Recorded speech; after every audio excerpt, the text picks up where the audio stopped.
Hello. Go. Hello. Hi. How are you? I'm great. I love Wednesdays, I do too. This is getting to be my favorite day. right? Yeah. It's right in the middle of the week. So much has happened. We're not too tired yet from the end of the week. Mhm.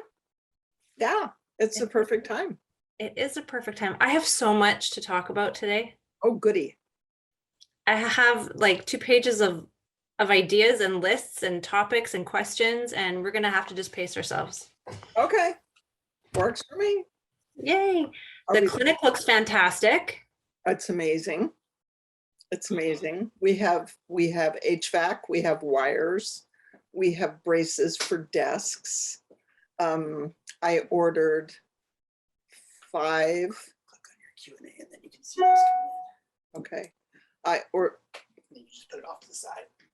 I ordered 5 leather rocking chairs, glider recliners, one Nice. for each room and one for the gym. And just ordered stainless steel carts with drawers to put all the machines and the gear in. Yep. And it's like, oh my gosh, now there's electronic medical records. I have to get that. And then I have to redo my intake form because mine only lists male and female. And now you have to ask A whole bunch of other things. different boxes. It's like, Yes. it's so much simpler. I know. I So, know. anyway, yeah, I'm really excited. Yeah. Yeah. So you have to keep posting the progress on Facebook because it reminds me of when I lived in Canada and we were waiting for this baby giraffe to be born.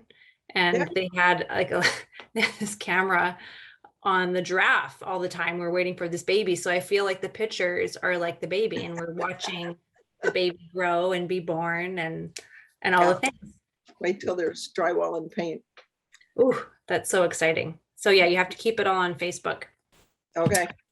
So let's just jump right into some stuff. Okay. It dawned on me when I was listening to the podcast back, and as I've been like talking about it to patients and to therapists, people keep asking, is this for medical people to listen to, or is it for patients to listen to? And the answer is yes. And that's what I said. This kind of reminds me of kind of like the resonance effect. You know, it was a book for practitioners. It was a book for the layperson to understand and read. So I wanted to make our theme today a little dual, a little practitioner, a little patient based. And I wanted to start with one of the most reoccurring questions that I get when I teach the sports course, and just kind of what I hear when we're at the advanced, and like you can just walk around and you hear like the flutter and I don't even know if we'll be able to answer this, but have you been able to condense what we do with FSM in a elevator intro 30-second blurb? In one sense, yes. Okay. Because the thing I say is, well, what a practitioner would say is, I use a treatment. Say I developed a treatment for nerve and muscle pain using frequencies that I resurrected from the 1920s. So a practitioner would say, I use a treatment called FSM that uses frequencies that were resurrected from the 1920s. That takes about 15 seconds to say. Mm-hmm. And I never, ever has anybody not said, well, how'd that happen? What frequencies? And then we take it wherever and if they don't respond, then okay. But most people are totally intrigued by. So when we went to buy the leather chairs, the glider recliners, we're sitting down to do the paperwork. And the man said, why are you buying all these recliners for a clinic? What kind of clinic do you have? And I said, well, I'm a chiropractor and I developed this treatment for treating nerve and muscle pain using frequencies that were developed in the 1920s. And we use them with a microcurrent machine instead of the stuff they used back then. And he said, really? What sort of things do you treat? And I said, well, nerve pain's sort of easy. And well, lately we just did a webinar yesterday on the vagus nerve and on, because it's so good at reducing inflammation, we can treat asthma, irritable bowel. And he jumped from, have you ever heard of eosinophilic esophagitis? And I said, well, yeah, that's kind of easy. And he almost cried. Yeah. His wife has, well, he didn't say that she has a connective tissue disease. He says she has eosinophilic esophagitis. And it's like, well, we can treat that directly, but there's usually something behind that. Has anybody ever tested her for gluten sensitivity? No. Does she sprain her ankle a lot? Oh yeah, all the time. 6 or 8, maybe 10 times in the 30 years we've been married. And any of the kids hypermobile? And he said, well, our son was almost diagnosed with Marfan's. What stopped them? I don't know. There was one step they didn't tell us. It's like, well, hypermobility is passed down through the females. And if you have a son that's Marfan's, bet you money that you and your wife and your daughter will be able to put their thumb on their forearm. Anyway, that was the progression. And it's like hypermobility we can treat the vagus. Yeah. So you start with, we use frequencies that were developed in the 1920s with a microcurrent machine to treat nerve and muscle pain. Once you say nerve and muscle pain, whoever you're talking to, whether it's a practitioner or a patient, whoever you're talking to takes the jump into their own life. Right. Can you treat low back pain? Microphone. It's not plugged in. We can hear you, but I think it'll be better. Okay. She seems louder than you. Okay. Kevin is. I have a fancy microphone. I know, I see your microphone. I have microphone envy. There you go. Is that better? It's not plugged in, you know. It probably works better when it's plugged in. We're going to look back on these first few podcasts and we're going to be like, oh, we were so cute. Look at us trying so hard. Yeah, right. Look at us trying to figure out the tech. Anyway, so that's the elevator. You start with nerve and muscle pain because nerve pain is impossible to treat from a medical perspective. Right. Muscle pain is said to be psychological because it's so difficult to treat. Myofascial trigger points are hard to treat. No, they're not. Right. And just the things that we know because we've taken the core or watched the webinars.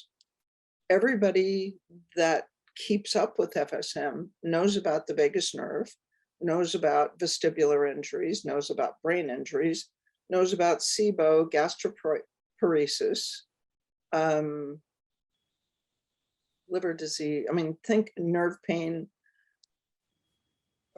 phantom limb pain, about all the things that you know because you do FSM. Just the things you know. You're right. And then that spirals into everything that you don't know. Yeah. So when this guy said, so that's a patient. Once you say treat nerve and muscle pain, then they make the leap. Right.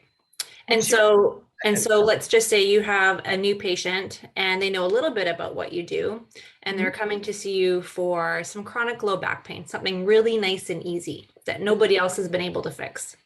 And they say, so I hear you use a machine and you do some things with it. So what is it really? And you can tell they really don't want to know like the full details, but they want a snippet of what FSM really is. How do you answer that part? So if they ask it that way, Mhm. it's the same wrap. We use frequencies. I use FSM, that machine over there. We use frequencies that were developed in 1920. No, we use frequencies that I got from an osteopath who bought a practice in 1946 that came with a machine that was built in 1920. And we use those frequencies with that machine, and the frequencies appear to do exactly what they were described as doing on this list. The way it works, we're not really sure, but if you think about it, drugs work by landing on a receptor on the cells and changing how the cells work. Well, FSM works the way your key fob works when it opens your car door. It's the same principle. It changes the way the cells work by changing signaling. So that's a patient's version. So And I think that's fantastic. It gives them, you know, enough information for anybody, regardless of their medical background, to understand. We understand what our cells do. And I think using that helps them when they are expecting a TENS machine on them. That's probably the biggest thing that I get is they're like, I don't feel it. Can you turn it up? you Nope. shouldn't feel it. Yeah. And I'm like, do you feel your cells moving around in your body? Like, no. I'm like, then you won't feel this. That's a good answer. I like that. You remember, I work with these like, you know, 200-pound athletes who are expecting me to electrocute them when they come to see me, and they want to feel something. So a lot of the times, and now I understand why there's a volume button on the precision care, is I just turn the volume up. And then I'm like, oh, does this change anything? Oh yeah, I totally feel it now. I'm like, okay, glad it works now. There we go. So yeah, I think it's hard for a lot of patients sometimes to grasp that they're not going to feel electrocuted. They're not going to feel the current. And then, you know, throughout the years of me practicing with it, I've sort of changed it and said, you might not feel it on your leg, but you might just start feeling it in your face. You might feel more relaxed. And as soon as I shift the focus from their leg or their back to their face, you can just see them like, oh yeah, okay, all right. It's like, you don't have to try to focus on feeling anything. Like it's not going to take the pain away right away, but usually I wait until their blink rate slows down. right. So if you're any place near the ballpark, the first thing that happens is their blink rate slows down and Right. the respiration slows down just a bit. They're not stoned yet, but they're feeling something, but their Right. knee still hurts. Yes. So it's okay. The pain in your knee this isn't like a TENS machine. The pain in your knee isn't going to go away that way. We'll reduce the inflammation in the knee, but you know how you're starting to feel more relaxed. When we do something that relieves the dysfunction in the tissue we're treating, then the whole system doesn't have to work so hard. Everything relaxes. Wow, that's a great way of explaining it. Yes. Thank you, Jim Oshman. And Yeah, just that, repeat that for a second. The whole system doesn't have to work so hard. That is huge. That's a big nugget. well, if you think about when your knee hurts, everything tightens up. Totally. I was just going to say that completely describes splinting, Mhm. right? You know, And when the knee starts to get better, everything, but I wait until the blink rate slows down, right, because usually they're still waiting for something to happen at that point. right. Watch their face, you can see it happening, right? Yes. Yeah. It's the blink rate, but Yeah. you may have your own tell. You know, a lot of times I see a lot of like nervous, edgy, you know, like athletes come in, they're wound up, they're go, go, go, go, go. So I'll find that, yeah, the blink rate, but before the blink rate slows, the You froze. Oh, are we back? We're back. So yeah, before the blink rate, like the fidgeting to me seems to stop. So it's the same thing, right? Like that'll happen before the blink rate. They start like picking, they start fidgeting, calm, blank, breathing. And then before you know it, they're asleep. And I'm like, okay, wake up. My 4 o'clock patient's here. You have to leave. You don't have to go home, but you can't stay here. It's my next sign that I'm going to put on the clinic wall. Hence why we have recliners. Yeah. So you can go into the gym and just sit in the recliner for a few minutes. So drink some water. Going to have a gym, we hope, and a PT that will do proper sort of rehab exercises with them. Yay. Yay. Going on this wave that we're on, just really quick. So these are for the practitioners now listening. Should you have a patient that is quite floaty after a treatment, and you're going to put them in the recliner, what are your go-to frequencies to help defloat? Oh, 6.8 and 38. Class And 2 factors, yeah. 49 and 90. So usually 6.8 and 38 brings them around in something under a minute. And if that doesn't work, I'll use 49 and 90 to wake up their cortex. It's like, hello. Do you ever use 35 and 102? You can do that. Some people, that makes them more stoned. Right. 6.8 and 38 tends to be just grounding. Correct. Yeah. So that's my go-to when they won't wake up. Right. And I don't fuss at them to wake up because they can hear you. They just don't want to open their eyes. Right. It's just like aggravating them. So, have you ever had anybody that doesn't like that floaty feeling? Oh yeah. And will you run that kind of? Well, no. What happens is if they get agitated, so they get floaty, and then they get vigilant. And so that's the point at which I say, the floaty feeling you had.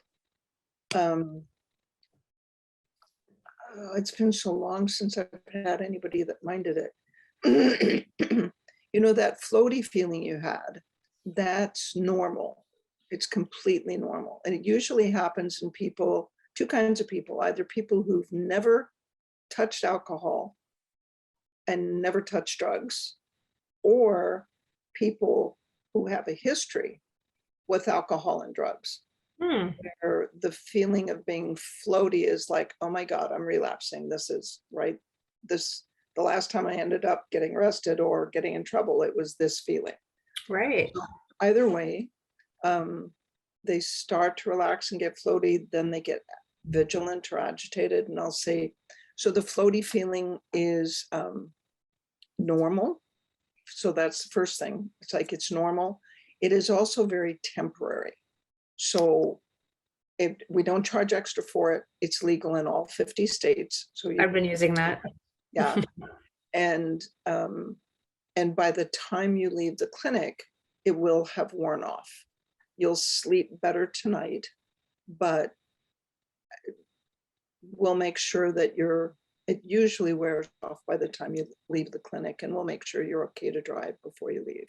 And then they relax, as long as they know it's normal. Because I don't warn them that they're going to feel floaty, because what if they don't? Right. And then they're expecting it and they think the treatment's a failure because they don't feel like that. Right. Yeah. So once the blink rate slows down, it's like, okay, the floaty thing that's happening now? Yeah. Wow. What is that? Oh, well, legal.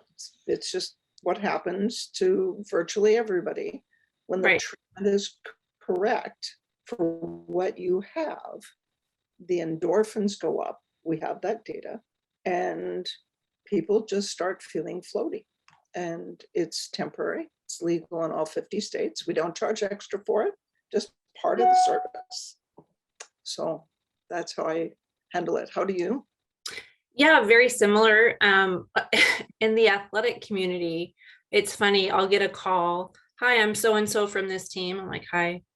so-and-so referred me, like, okay, I heard like you can make people pass out. That'll be like the second thing that they say. I'm like, not always, and then they do, they come in expecting it. Cause I feel like the vast majority of athletes get quite stoned very quickly. And, I'm trying to figure out, like, why is it, my continual questionings are like, why do athletes love being polarized positive? Why do athletes get stoned so fast? Part of it, I think, is just that stress level, right? And they're so used to getting those endorphins and enkephalins, like that fluctuation. So they're so constantly stressed, right? Totally. Yeah. So as soon as you relieve the strain in their body, then it's like, oh, I can relax, and they're gone. Yeah. It's really interesting. And what's even more interesting is my theme today that I wrote down that I wanted to circumnavigate a little bit, is taking a very organic trip down that road anyways, is the emotional frequencies and some of the emotional stuff that happens when we work with patients. Because I feel like, and I've told this story so many times at the advanced lectures and in the sports course when we teach the emotional frequencies, and I'm the first one to admit when I'm wrong. It's for the first 2 years, year and a half, at least a solid 18 months, I did not use the emotional frequencies. It didn't make sense to me. I couldn't measure it. There was no smush. There was no range of motion. There was no like objective measure that I figured out that I needed it. It just seemed too woo-woo. It did. Yeah. I love scar tissue. I love inflammation. Like, give me all that stuff, but sad and angry and fear and grief, it just wasn't something in my forebrain at that time, until I had to use it with an athlete. And and I'm pretty sure you do still tell the story about the little bird on your shoulder that, talks at you when you're treating somebody. And it was somebody's had restricted hip flexion. It was glute max. All the hip extensors were not letting go. It's been 3 days of treatment. At my wit's end, literally went through every single frequency on the freaking laminates. And he's lying supine on the table, and I'm cranking his hip into flexion and nothing is giving. And he keeps talking about how frustrated he is with this injury. I'm like, yeah, I know, me too. Shut up. Like, this is taking forever. I'm so frustrated. I know, trust me, I'm frustrated too. Yeah. I'm getting kind of angry. I'm pissed off too. Like, buddy, like, we're on the same page here. And he's using these words that he hasn't used before. Frustrated. He's talking about how scared he is about losing his job and losing his spot in the lineup. The team is winning without him. How dare they? Resentment, all these things. And I'm just like, okay, that's like 6 emotions that he just like laid out in front of me. What if I just put on the emotional frequencies and I kept him in hip flexion? I needed a measure. I didn't believe it still. And so this was after 3 days of treatment, and I just changed it to 970 and something. Started with 7 fear. Yeah, I was gonna say, I think I started with fear first. And he's like, dude, what are you pressing right now? And I'm like, why? Oh, did you feel that? It feels like it's softening, it's giving. And no sooner did he say that, like his hip went from here to like, I almost like fell on it. Oh, that's amazing. And I took my hands off and I'm like, I'm just going to need a second.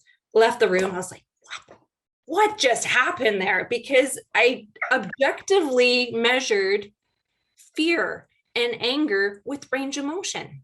Mm-hmm. And I was like, okay, took a deep breath, like composed myself, came in, pretended like I had planned the whole thing all along, totally owned it. I'm like, okay, let's just run a couple of these things, and kind of went through the gamut of all of it, even like grief and things like that, because, resentment, he was, all the things started coming out. Of course, ending it with restored joy. He jumps up. He's like, well, that was fantastic. I'm like, Yeah, it was. Just a minute while I call everybody that I've seen in the past 18 months and have them come back in, because That's there, what I, so there was that component. So that was what changed my life with the emotional frequencies. And I think now that, you know, I've been practicing with them, sometimes I'm still unsure of when to run them. You know, do we run it before we actually start working with the soft tissue stuff? Do we run it? And I use this term, I run some of them, sometimes I run them in the background. So I'll put some of them on a custom care when I know something is indicated. So if there was a motor vehicle accident with some trauma or loss or grief or whatever, or maybe you just have that, I don't know, that person that just has a lot of emotion to it. Do you run it at the same time? Do you run it before? Do you run it after? What's your advice with usually these? I'll do in the background. So if I'm working on a neck and shoulder or low back and leg or whatever, I'll run concussion and vagus on just back to abdomen on a separate machine. Yeah. Because my big shift in the last 5 years with the emotions is the emotions are a result of the brain and the endocrine system. So you can treat anger and fear, and the emotional frequencies work, but it's a lot like, where are those emotions created? Mm-hmm. They're in the amygdala and the hippocampus and the insula, they're in the midbrain. So it's almost like now, these days, now I'll treat 40 and 89 to sort of take the pressure off the emotion. Hmm. Then you follow that with 40 and 94 to quiet down the reticular activating system. And you can do all that by running the standard concussion and vagus while you're doing everything else. Right, right. I had one patient ask me, what's the frequency for guilt? I just feel guilty about whatever. I said, well, that question has come up literally for 25 years. And there isn't a frequency for guilt. But if you look at how guilt works, it's not really guilt. You're angry with yourself. You're angry with yourself. So I run 9, 70, and 35 and resentment. So anger isn't always directed at somebody else. I wonder if guilt isn't self-judgment, and effectively you're angry at yourself and you resent yourself because you did this stupid or thoughtless or difficult thing. Almost always anger, resentment, 27, terror. It's kind of in that order, and then maybe grief. Because if you treat the only time I've ever gotten in trouble with the 970s was treating grief first. Okay. Because all like the chronically ill patients that you see, they feel grief for what they've lost. So you get rid of the pain first, and that's when they find out they can be pain-free. Right. At that point, if you have the time to run it, it's a really good idea to run at least anger, because the first reaction before they get to experience grief is anger up to rage at the 27 doctors who told them it was all in their head, drugged them insensible, didn't help them, or actually hurt them, right? So that you deal with the anger, and with anger always comes resentment. So 970 and 35 and 970 and 38, it's a different way of thinking about how emotions are stacked. And so they get angry first, and once they deal with the anger, then the grief comes. Right. They get rid of the anger. They have to deal with the anger first. Many moons ago, I went to a pain conference in Canada, and there was a psychologist that was there talking about chronic pain patients, how they process it. It had a big thing to do with motor vehicle accidents. So kind of going on what you were talking about, however, she said the first emotion is fear, that anger is always secondary to fear. That's true. Makes sense. I think you think about road rage, right? You know, someone cuts you off, you honk your horn, you know, and why are you screaming at them? Because you were just really scared that they were going to kill you. So I think about that a lot when I'm treating patients who are angry, is It's really scared.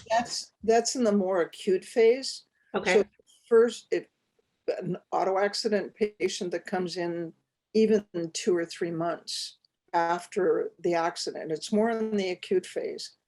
They're still living with the terror of the injury itself and the fear that I might not ever get better, because Right. it already been 3 months and these 4 people couldn't help me. And what if I don't get better? And what if? So fear is usually in the early stage. Mhm. After they've been in pain for 10 years, they're not afraid anymore. They're just Right. exhausted and hopeless and desperate.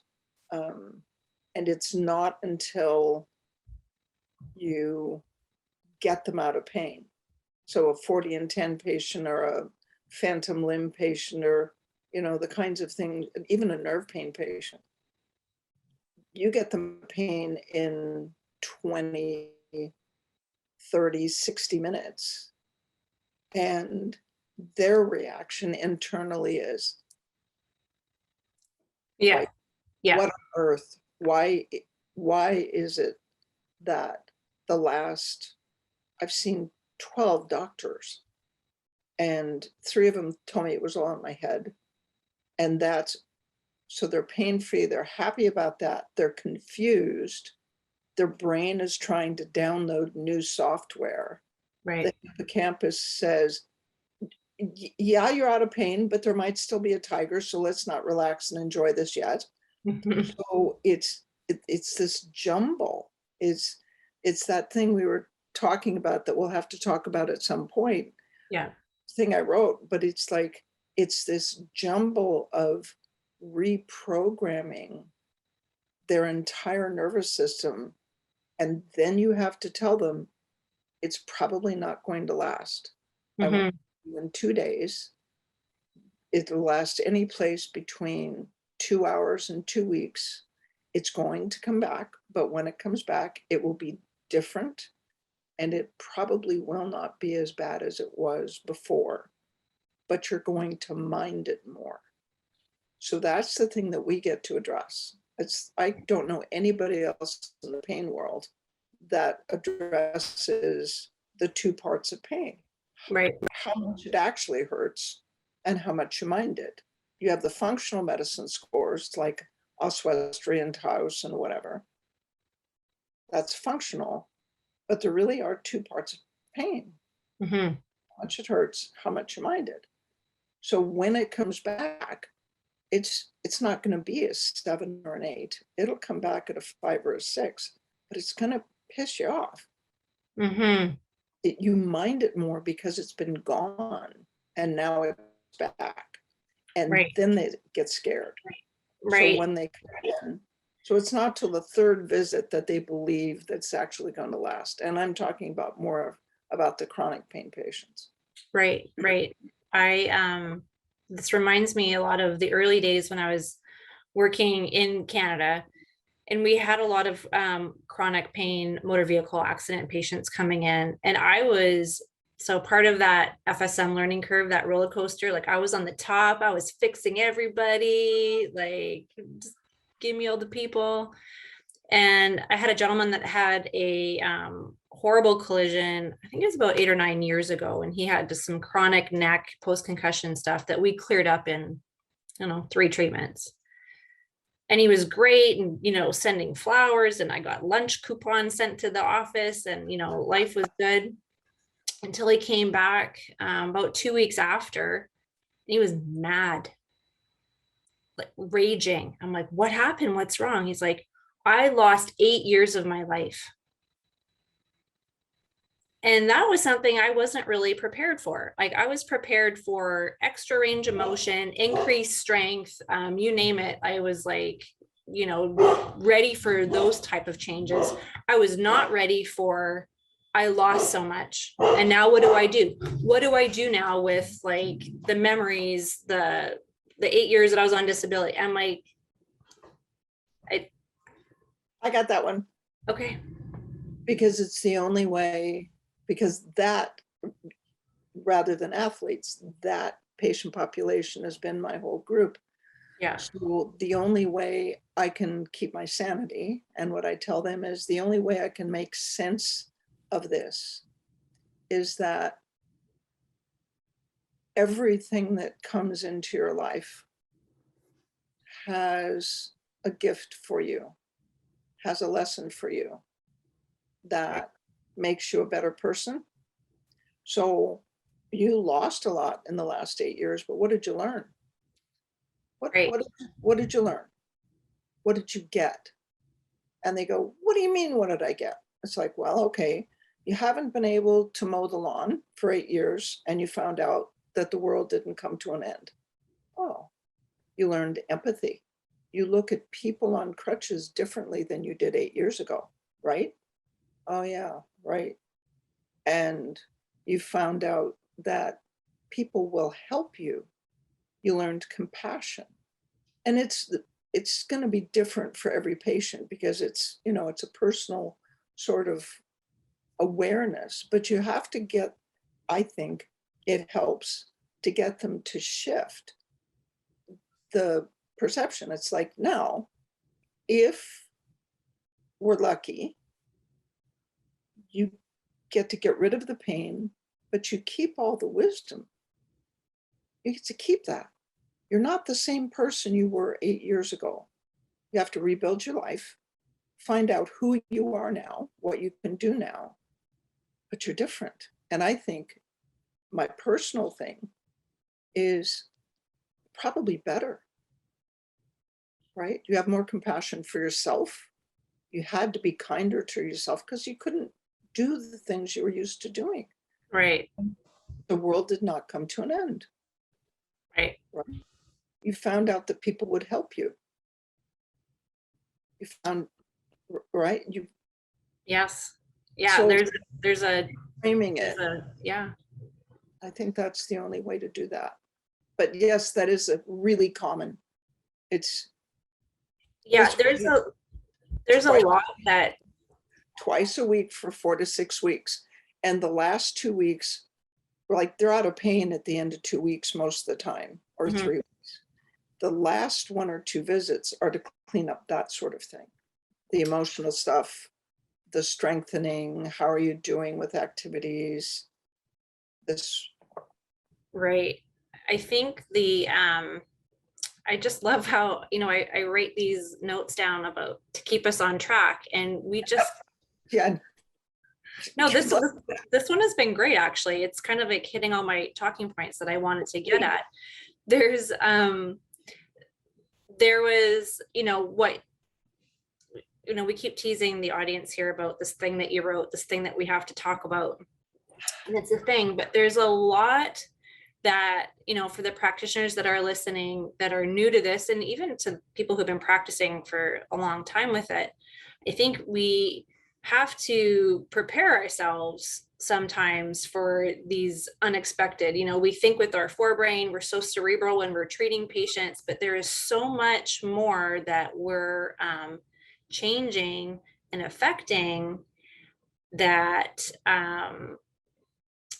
there is nothing else in the world that I've come across in my time here practicing that is remotely close to the changes that we create with our patients and then with us as practitioners. And I think that I was not prepared for how much better I would become because of these patients that were coming into the clinic. Like, I am treating people I would have never dreamed of treating or going there to have to treat. So it makes you better because, and we always say, oh, this is easy.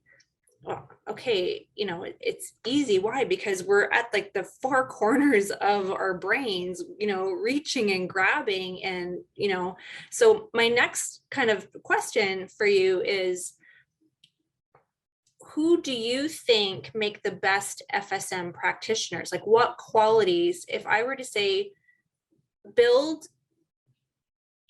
how would you build a successful FSM practitioner? And I don't mean like what kind of, you know, credentials they need. There's a certain stack of qualities. Yeah, that's a hard question, because the thing that we do that's so different than I think any other technology that's out there is we're able to change so much so fast.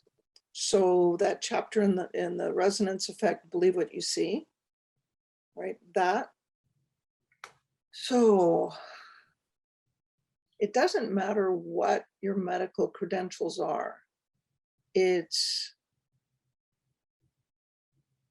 the ability to synthesize information from different areas. So we have physical therapists and manual therapists like you who have frequencies for and training in how to recognize vestibular injuries. What would make you look for that? Well, you have all those questions, and it's a patient who is a systems engineer that gives you a completely tangential disorganized history. So we have a really comprehensive education, right? So the ability to synthesize, even though my training is as a medical physician, a neurologist, a psychiatrist, a physical therapist, a massage therapist, physical therapist, you have to be able to synthesize information from different parts of the course so that you can use the frequencies, because we're not just treating his knee. There's no way to treat the knee without treating the brain, the spinal cord sensitization, the central sensitization, the torn and broken and the tendon. We have to think of things that nobody else has to think of. Right. There's nobody that can fix a partial thickness tendinopathy in 40 minutes.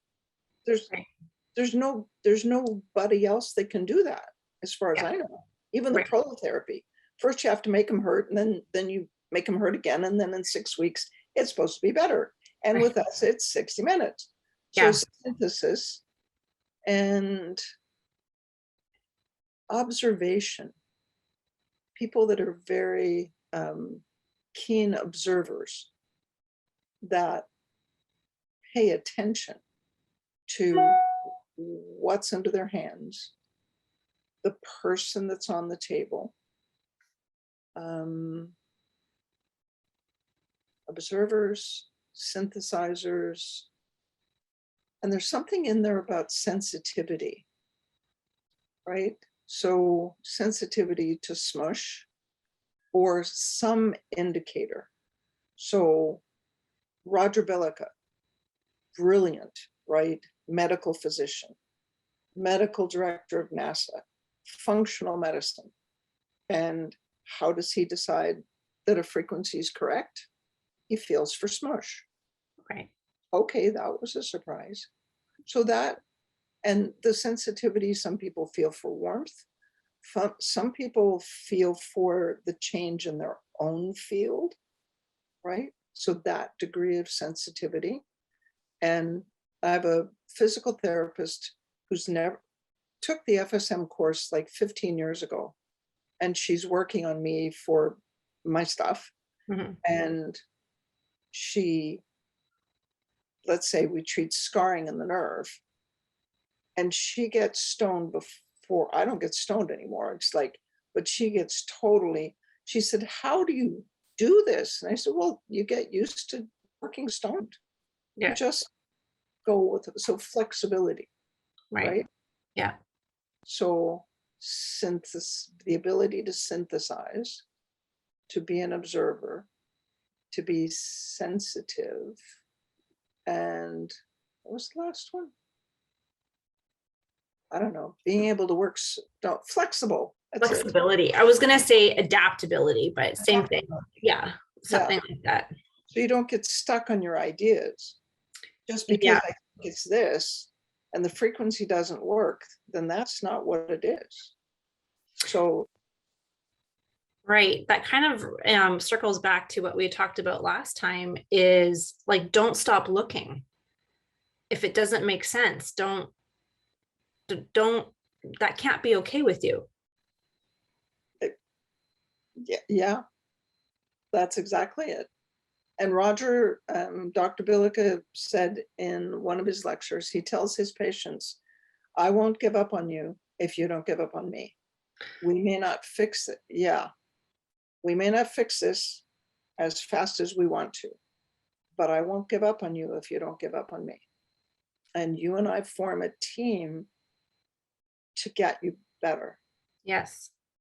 And that's a really important piece, I think, to keep reminding patients. I had 2 patients this morning that were kind of in the same boat, came in, lots of pain, lots of dysfunction, and we made some good progress. But now we are at a very dangerous portion of the treatment where if we take away too much without giving them the good stuff, again, this is Dr. Bilica's analogy, and we do this with scar tissue a lot. If I can't catch up their strength in time, or at least tape them and brace them to give them some support, we're at a dangerous crossroads. And, you know, we talk about when you make patients worse, happened all the time in the early days with the shoulder. I would unravel scar tissue that was keeping a torn labrum from doing its thing.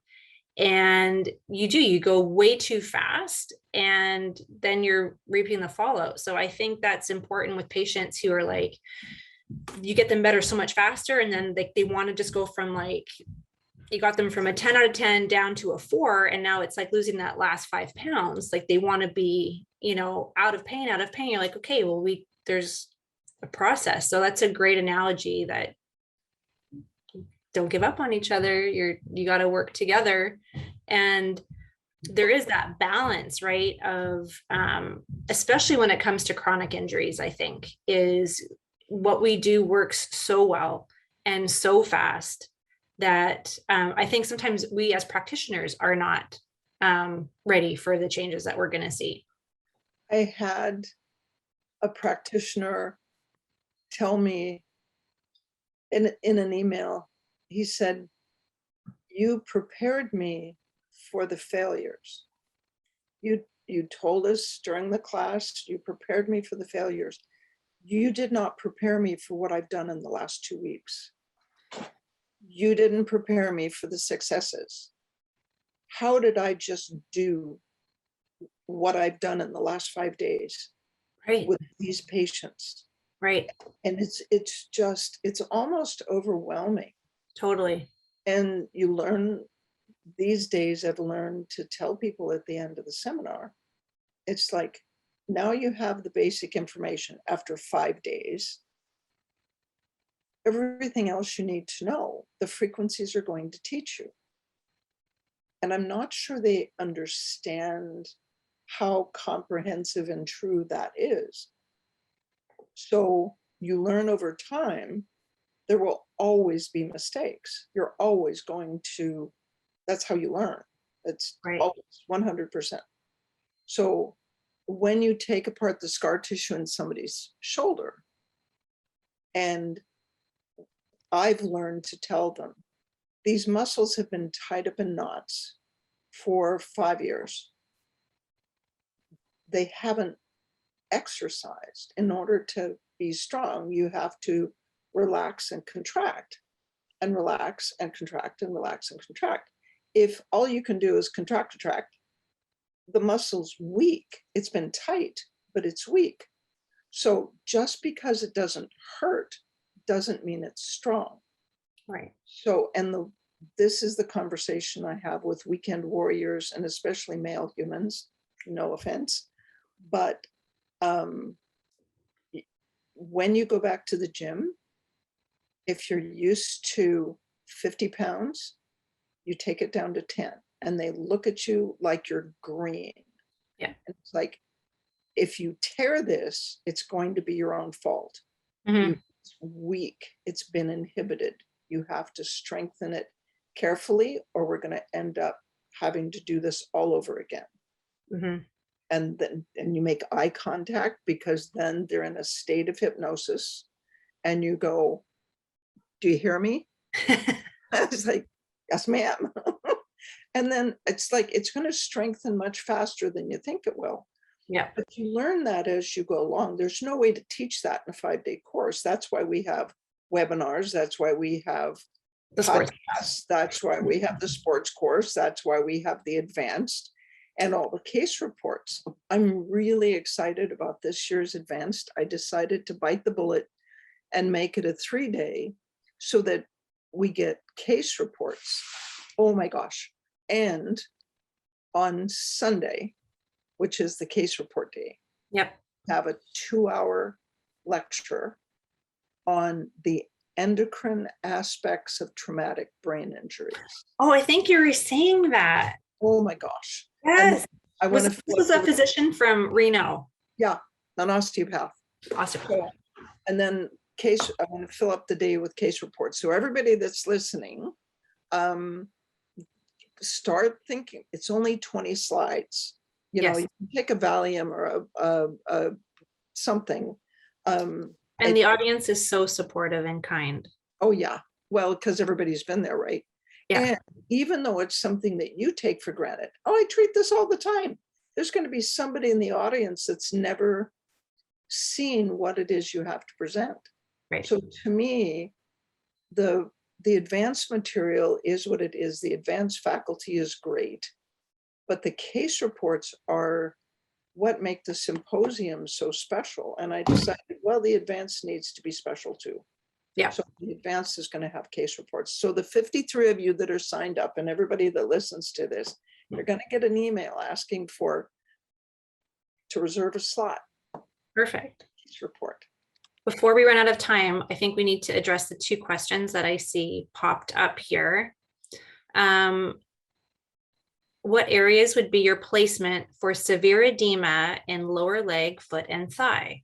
What would your treatment protocol be? Karen, that goes back to what caused it. Why does somebody have severe edema in the lower leg, foot, and thigh? And the way you said leg means one leg. So the first thing you do is get an ultrasound of the leg. And if you can't order one, you send the patient back to the physician, their GP, with a note that says this patient has unilateral severe lower leg, foot, and thigh edema. I am, what's the best way to put it? I'm reluctant, that's a good word. I'm reluctant to treat them with conservative means until I'm sure there is not a deep vein thrombus. And you're presenting the physician with the diagnosis, what has to be ruled out, without busting him for not figuring it out in the first place. You're saying, you know so much more than I do about this sort of thing. I'm reluctant to treat this patient with conservative means until I'm sure it's not a DVT. If you can order blood work yourself, you can order a D-dimer, but it's really expensive and an ultrasound is really cheap. Yeah. So you send them in for imaging, you get it ultrasounded. The last person I saw with unilateral one-leg edema had a DVT that completely occluded the tibial and fibular vein systems in the lower leg and almost occluded the femoral vein from the groin to the knee. Right. And it's like, I'm not touching it. Yeah.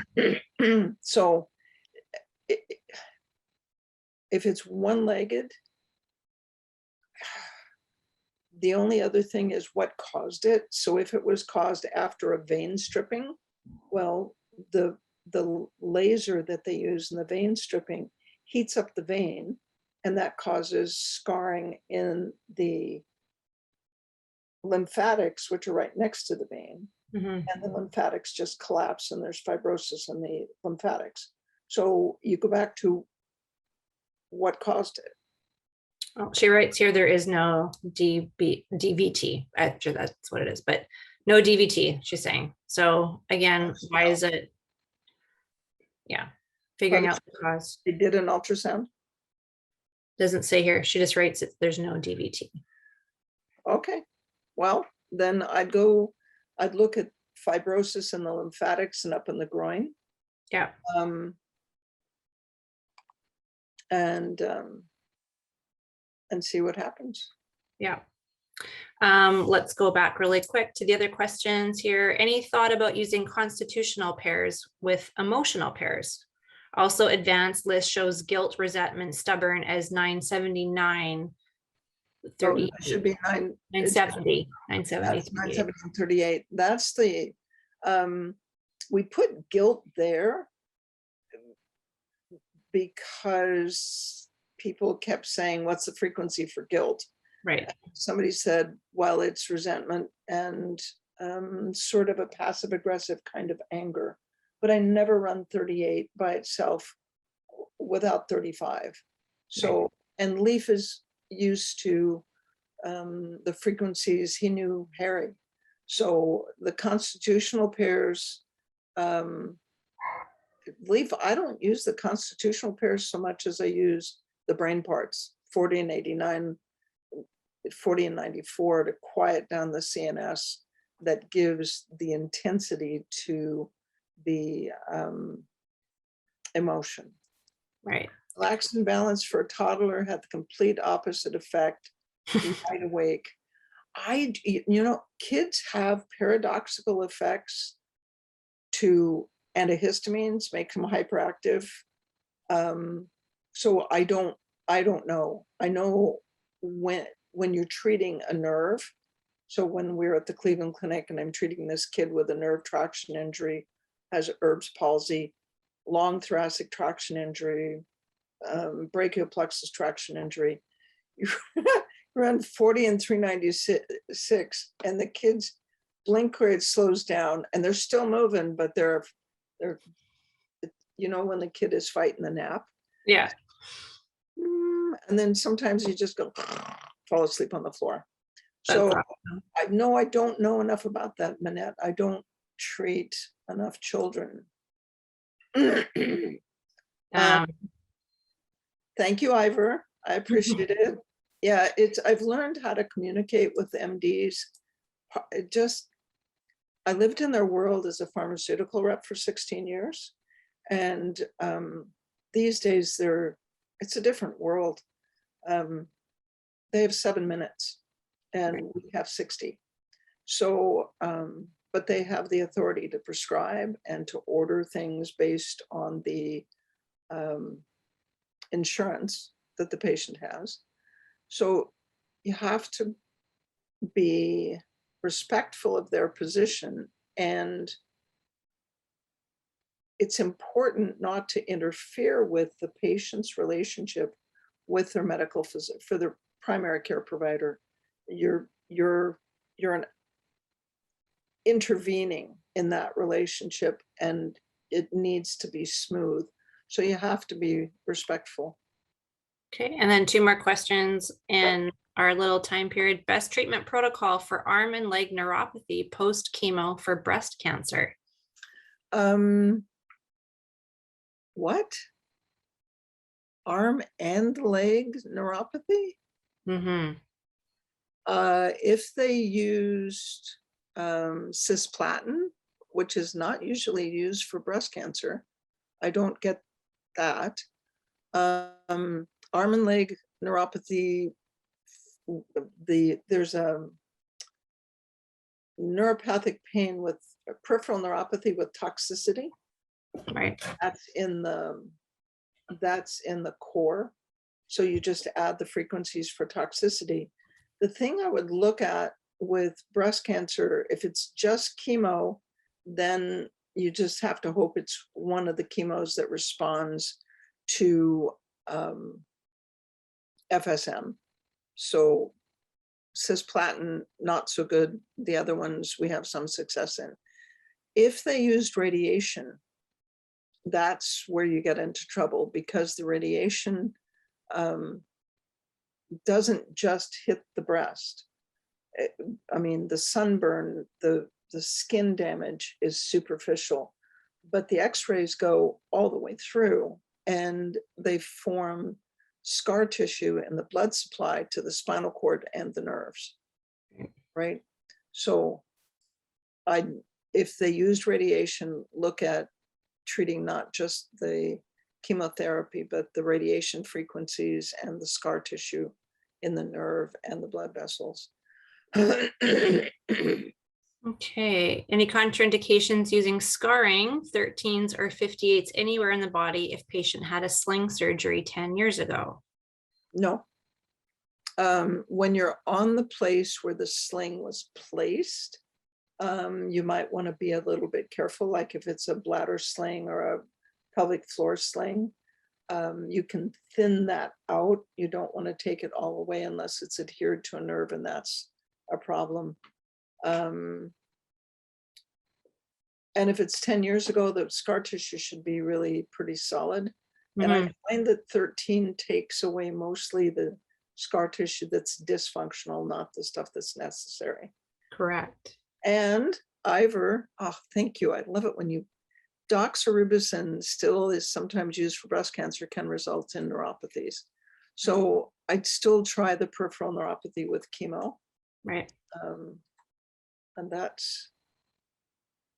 this is really fun.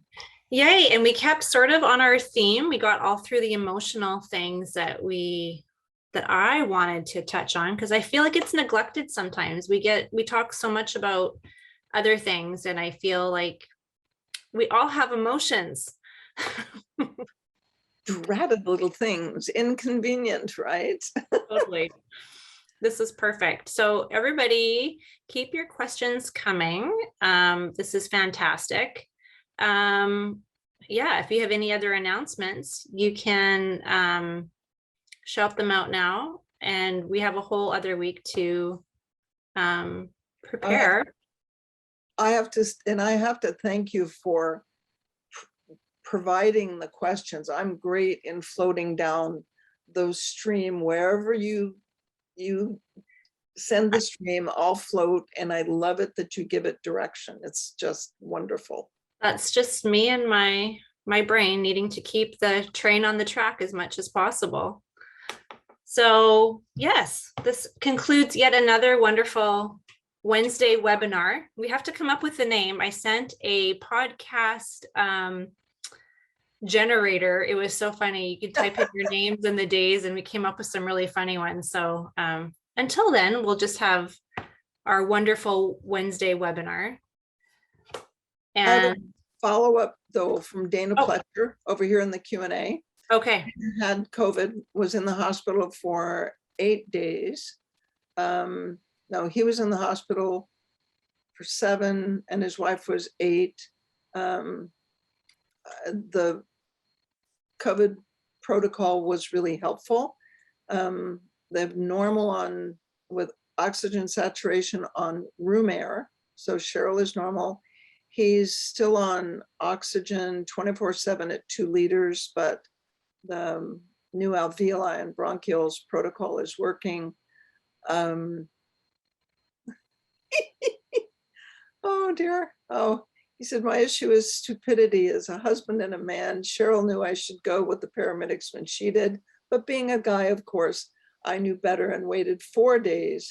That was hilarious. So Patterson was a chiropractor in Texas, and Chelsea and him were working on a professional golfer that wouldn't follow directions and got himself re-injured, every month. And Patterson came up with, I think, a good closing phrase for today's webinar. Okay. Patterson said, Chelsea, we don't have a frequency for stupid. Oh, I love it. That's wonderful. Not yet, anyways. Yeah. Goodbye, dear. All right. Have a great rest of your week, and we'll see everybody next Wednesday. We'll see you next Wednesday. Bye. The Frequency Specific Microcurrent podcast has been produced by Frequency Specific Seminars for entertainment, educational, and information purposes only.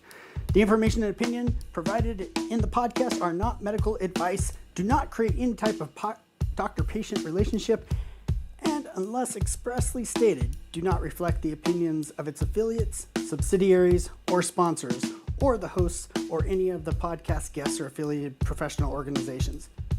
No person should act or refrain from acting on the basis of the content provided in any podcast without first seeking appropriate medical advice and counseling. No information provided in any podcast should be used as a substitute for personalized medical advice and counseling. FSS expressly disclaims any and all liability relating to any actions taken or not taken based on or any contents of this podcast.